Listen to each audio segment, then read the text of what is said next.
Bonjour. Bien, maintenant nous allons faire la tôle du dessus. La tôle du dessus, c'est aussi une tôle un peu standard, c'est-à-dire 2 mètres de largeur. Ça sera sûrement une tôle de 6 mètres de longueur par contre, mais 20 mm d'épaisseur.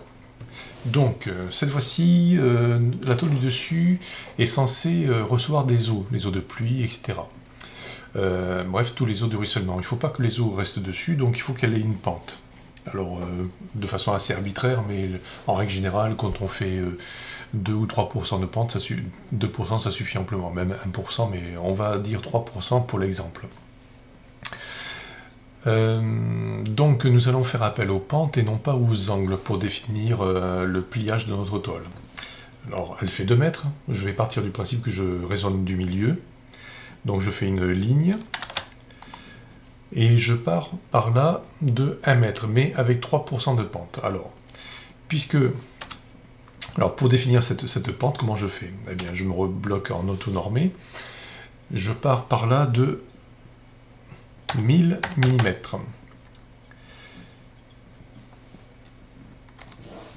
Et par là, je descends de 30 mm.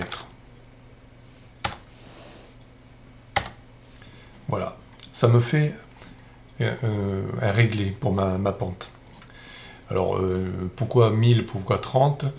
Parce que pour 1000, c'est 1000 mm, ou 100 cm, j'ai dit 3%. Si j'avais dessiné en centimètres, j'aurais dessiné 100 par ici et 3 par là. Ou 1000 et 30, c'est la même chose. C'est le même ratio. Donc j'aurais bien au final une pente de 30%. De 3%, pardon. Alors, je fais ma ligne, de là à là. Mon réglage, je peux le virer.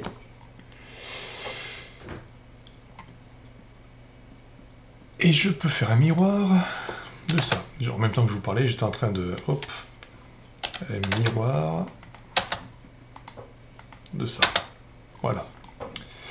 Alors, puisque je suis censé faire une tôle via l'axe, je vais lui redonner une couleur magenta. Je vais lui donner une couleur... le type de ligne centre. J'aime bien le voir, donc je vais augmenter la taille de 10. Je vais le décaler tant que j'y suis. Je vais faire une polyligne entière parce que là ça va être 2 lignes, ça peut pas être très pratique à manipuler. Je la déplace, je vais par là, tant que j'y suis je vais la positionner correctement. Je prends le milieu, hop, je la déplace, je disais, je prends le milieu, je vais le poser sur le milieu de l'autre, je le déplace, je l'ai maintenant bien réglé, je le mets quelque part par là, on s'en fiche un peu, je modifie, je fais un transfert de propriété, ça sur ça, échappe, il fait une sauvegarde automatique, bon c'est pas grave, et j'efface, voilà. Donc je suis bien réglé, j'ai ma ligne qui vient chercher le milieu de l'autre, je suis bien là au-dessus de l'autre. Après, quelle sera la distance ici, on verra plus tard. Bien, je décale DC de 10 par là, puisque je vais faire un pliage, je vais faire l'inverse, parce que à cause des pliages, il vaut mieux les raisonner par l'intérieur, puisque l'outil de pliage va être par là-dessous. Alors DC par 10, ça par là. Je vais faire une modification, je vais faire un congé. Le rayon par défaut est de 10, pourquoi pas, on va le laisser comme ça, allez hop, de là à là. C'est très... vous voyez, il n'y a pas grand chose, hein, mais c'est histoire de dire qu'on l'a fait. On a la conscience tranquille. Donc ici, je lui sors le côté centré. Je lui donne les couleurs par défaut. Je le décale DC de combien? De 20. Quoi? Ça par là.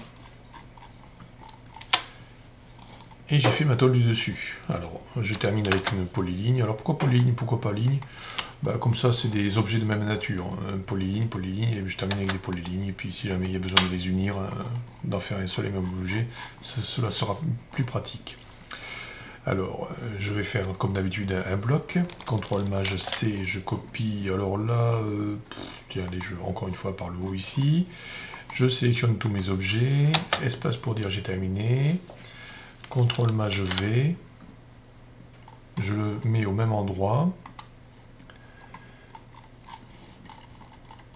J'ai pas mis au même endroit, c'est pas grave, je fais EF pour effacer les précédents. Et je repositionne correctement. DP.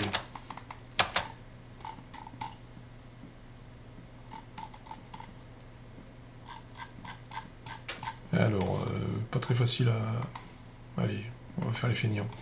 Voilà. Bah décidément, je vais pas y arriver. Je fais une ligne par le milieu, comme ça je vais me régler. Voilà, allez hop.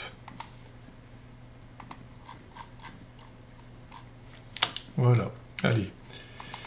J'efface ma ligne de réglage, je déplace mon objet et je le positionne. Maintenant, il me reste à définir la distance entre le platelage et la tôle du dessus. Alors, vu que c'est une distance variable, ben, je vais bien évidemment m'inquiéter de ce qui se passe d'abord dans la partie centrale. Eh bien, ça va faire l'objet de la prochaine vidéo.